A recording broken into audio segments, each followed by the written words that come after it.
national arena at the buffer zone in colorful ceremony attended officials from the Ministry of Youth and Sports, KMC, GNFF, GALGA, NCAC, community leaders of challenging and wrestling stakeholders. June 2021, in another landmark event, the Gambia Wrestling Association launched its website at the Gambia Chamber of Commerce and Industry, GCCI,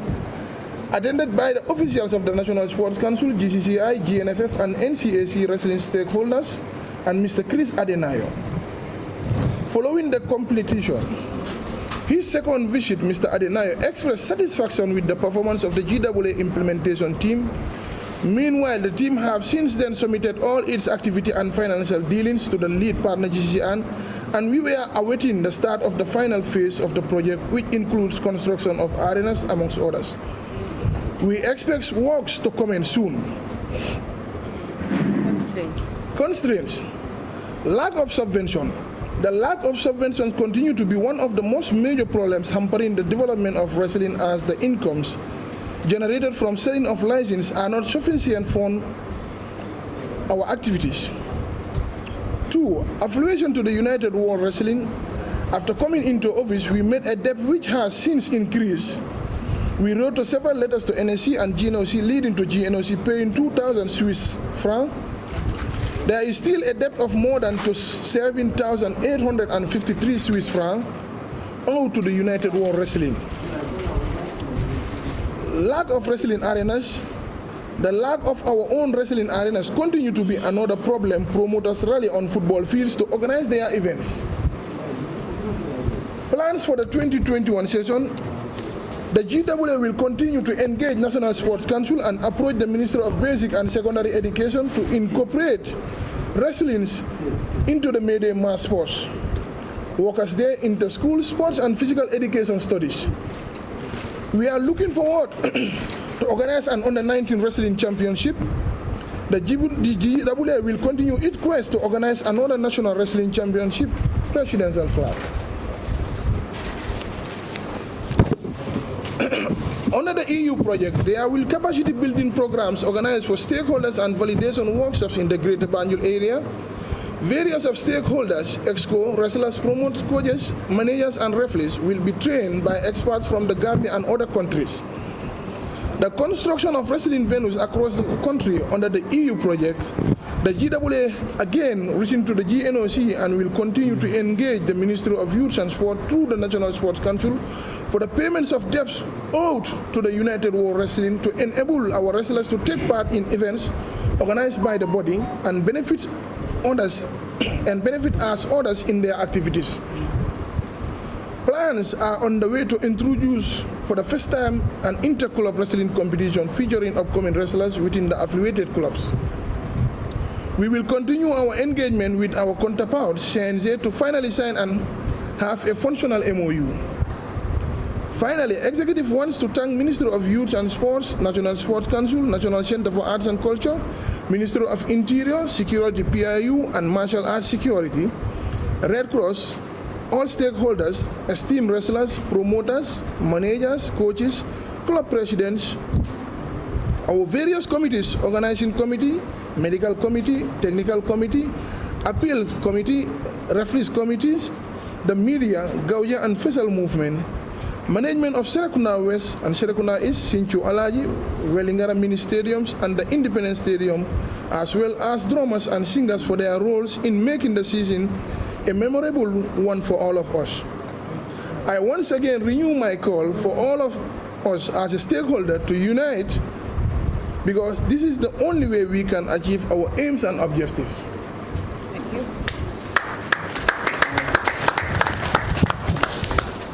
Anyway, just highlight to all to our national language, just a sort of random briefing. On that note, I really thank you for your kind listeners. Okay, I would just want to elaborate just a small point into all of us. We all know that wrestling is a traditional sport. Okay, the reason why we did the activities report in English is for those people watching the media, for them, those who cannot understand our own local languages, for enable them to get the idea of what we were trying to do. gannaaw buñ julee ci sangub sanga yi sallallahu alayhi wa sallam di nuyu suñu ñaari waajur yi di nuyu képp koo xam ne yaa ngi fi toog di nuyu li nga xam ne mooy high table bi di nuyu li nga xam ne mooy Ministry of Youth and Sports Desk Officer for Wrestling Alhaji Abdoulaye Bojang di nuyu li nga xam ne mooy Arts and Culture di am kontaante ak mbégte rek di gàttal rek ci li nga xam ne moom laa doon wax ci léegi ci kaalaamay angale pour wax ko ci olof pour bénéfice bi nga xam ne dégguñ laaka bi ñu mun ci am idea of it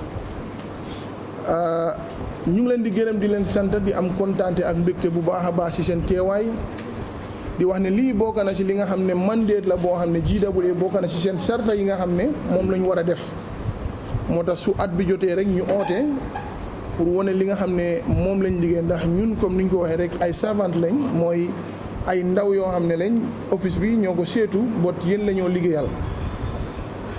season bi nga xam ne nag moom lañ génn nekkal na season bi nga xam ne ñun ñëpp xam nañ ne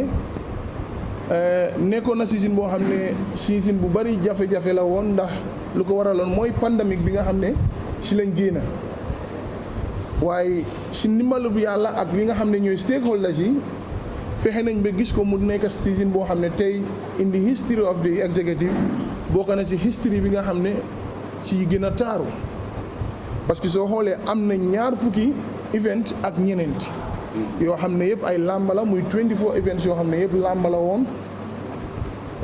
soo xoolee am nañ 9 of them yoo xam ne yëpp face to face la mu nekkoon loo xam ne wax dëgg ak neex yàlla moom lañ doon def soo xoolee promoters yi ak li nga xam ne ñooy stakeholders yi muy managers yi ak li nga xam ne mooy mbëri am nañ jafe-jafe yoo xam ne wax dëgg ak neex yàlla ñun ñëpp xam nañ ko mu nekkoon loo xam ne wax dëgg ak neex yàlla métti woon na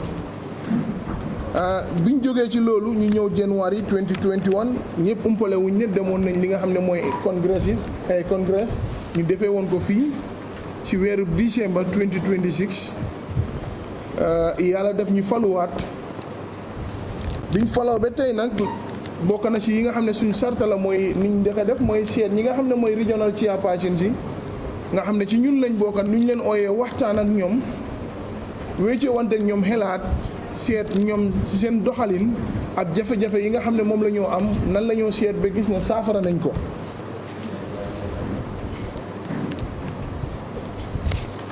biñ jógee ci loolu Gambia Wrestling Association amoon na tànka yoo xam ne doxoon nañ ko pour gis ne dem nañ ci li nga xam ne mooy suñ kilifa muy ki nga xam ne mooy honorable minister Bakary waaye Badji pour woon ko li nga xam ne mooy jafe-jafe làmba ak li nga xam ne mooy buggal làmba ak fiñ séntu làmba nit ñi ci mun a jàppalee biñ jógee ci loolu tamit li nga xam ne mooy KMC sport committee bi ñoom it jëflante woon nañu ak ñoom ci ndaje boo xam ne ñu ngi ko doon def ci lan bokkoon na ñoom it ci seen warugal pour gis ne seen région bi am nañ li nga xam ne mooy constitution te tamit gis nañ ne ñoom it dem nañ élection ñu ngi ko defee woon foofu ci biir KMC ci tundi KMC biñ jógee foofu tamit April 21 li nga xam ne mooy Gambia Wrestling Association amoon nañ li nga xam ne tamit mooy meeting boo xam ne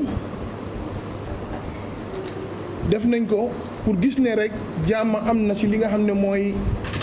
ñu ni neen muy axlu làmba mooy niñ waxtaanee ñu ni neen pour gis ne ñun ñëpp ànd nañ ci jàmm pour gis ne sport bi dina dem ci kanam biñ jógee foofu tamit ba tey waxtaan nañ tamit oote woon nañ tamit waxtaanee ak ñi nga xam ne ñooy woon kilifa yi nga xam ne ñooy woon tamit magi démba ci làmba waxtaan ak ñoom pour seet tamit ñoom it seen xalaat nan lañ ci mën a indi ak jafe-jafe yi ñuy am pour ñu seet nan lañ ko waxtaanee biñ jógee ci loolu ci weeru juin li nga xam ne mooy Gambia Wrestling Association amoon nañ fi gan boo xam ne bu bàyyee ko woon Sénégal ki ñoo wax Lid Nicolai promotion ak ki nga xam ne mooy vétéran mbër muy Moustapha Gueye ñëwoon fii ci biir réewi Gambia pour am luñ fi ñëw pour dox ndax wax dëgg ak neex yàlla loolu ba tey dama ne nañ ko delloo waat suñ boppa ñun axlu làmba ndax li ko waral mooy gis nañ fi lambi Gambia di dem te gis nañ ci yokkute ba tax ñoom ñu bëgg a cee bokka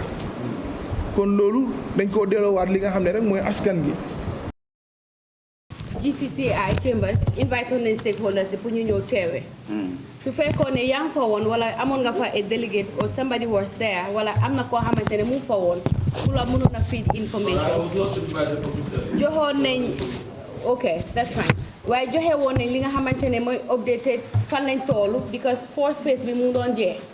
first phase bi lu ñu si def mooy capacity building programme suñu defoon si region si acquiring of the land documents and scoping study bi ak laying of foundation bi so boobu mooy woon first phase bi so ñu ngi ñëw jublu si second phase waaye comme li nga wax am na ñoo xamante ne majority bi jotuñ information bi bala ñoo dugga si second phase bi dinañ oo ñi nga xamante ne ñooy stakeholders yi ñu wax leen preview bi war a ñëw ak review bi nga xamante ne moom la ñoo def pour second phase bi xam naa ne yaagaatul léegi tey second phase bi lu mu entail mooy validation workshop pour scoping study bi capacity building programme pour manager yi pour mbor yi pour promoters yi pour coaches yi pour referees yi pour stakeholder aspect yi lamba section si yëpp dinañ am li nga xamante ne mooy capacity building programme loolu moo war a ñëw si next phase bi ak li nga xamante ne mooy building of arenas yi so arenas yi dinañ door second phase bi dinañ door pour biir arène bu nekka so loolu moo tax region si war a dem seen congrès yi dafa important because suñ tooloo foofu noonu suñ ñëwee si exemple ñu ñëw URR committee bi ñooy jël responsibility because ñun duñ mën a jógee fii di dem foofu di ko supervise ñoom ñoo fa nekka pour supervise si li nga xamante ne mooy seen liggéey coming back to license yi region si comme 7 region la comme ni nga ko waxee wante soo seetee GWA dafa nekk in a central position diggante West Coast KMC ak BCC so ñun ñi nga xamante ne mooy LRR CRR URR ak North Bank su nekkee dañ jënd seen regional license yi pour nekk mbur soo ñëwee fii di nga bëri su fekkee ne da nga am regional license as a promoter soo ñëwee ba Serekunda su la neexee tega fi laam soo amee regional national lifin comme ni nga ko waxee it's benn la soo amee national license muy mbóor muy promoter di nga mun a tega but constraint bi moo nekk su fekkee ne yow exemple promoter nga bu nekk CRR wala yow nga nekk promoter bu nekk KMC duñ la mun a jaay license ñu nit ñu jaay la license that is xel nanguwut ko xelawut so da ngaa gis ne ñi nga xamante ne ñoo nekk LRR CRR URR ak North Bank ñooñu am nañ ay committee bi nga xamante ne ñu fa dinañ mun a def seen activities and all that committees yi nga nekk moo nekk West Coast and BCC ak KMC su leen neexee organise seen events national lifi nit fu mbor jógee am national license di nga mun a teg part si li nga xamante ne mooy seen activities yi and secondly stadium bi nga wax is beyond our control because ñu nekk ñooy manage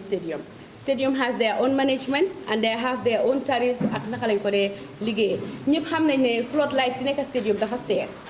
soo ko waree taa 1 hour pour $10,000 ñoom ñoo xam lan lañ dee fay nawet moo tax ñuy charge 1 hour $10,000 but yet still there is still room for improvement recently ñu ngi bindante ñoom back and forth pour seet naka la ñoo jàppalee ñi nga xamante ne mooy promoters yi pour ñu yombalee leen ba nga xamante ne suñ fa bëggee tega li nga xamante ne mooy seen combat yi dina yomba si ñoom so da ngaa gis ne comme ni nga ko waxee is a national issue is a national stadium everybody should be shared equally wante dafa am li nga xamante ne mooy ñoo xamante ne comme football ak lamb mënuñ leen a compare because du benn soo seetee main bowl bi is for football it's not for wrestling soo demee si gannaaw am na arena bu fa nekk waaye arena bi dem na ba mun a tuta accommodate wrestling because wrestling dafa expand mooy nit ñi dañ yokku ba nga xamante ne arène boobu dafa ndaw pour ñu mun faa def li nga xamante ne mooy bëre so da nga gis ne main bowl bi it's meant for football it's not meant for wrestling so pour nga am foofu noonu foog nga negotiate ak ñoom because recently problème suñu doon am mooy last event yi xew yu am stadium yëpp dañ am pour negotiate ba egga to the ministerial level because da ngaa gis ne demoon na ba difficulties ñoom bi lu ñu doon complain mooy grâce yi liñ dee lal naka la tudda baxama déedéet liñ dee lal tapolin yi dafa rey grâce yi dafa nii and all that but eventually alhamdulillahi rabbil alamin solve nañ ko ba passé nañ stage boobu fu mu nekk loolu noonu yëpp passé nañ ko we are opening a new season and a new page ñu ngi bindante ak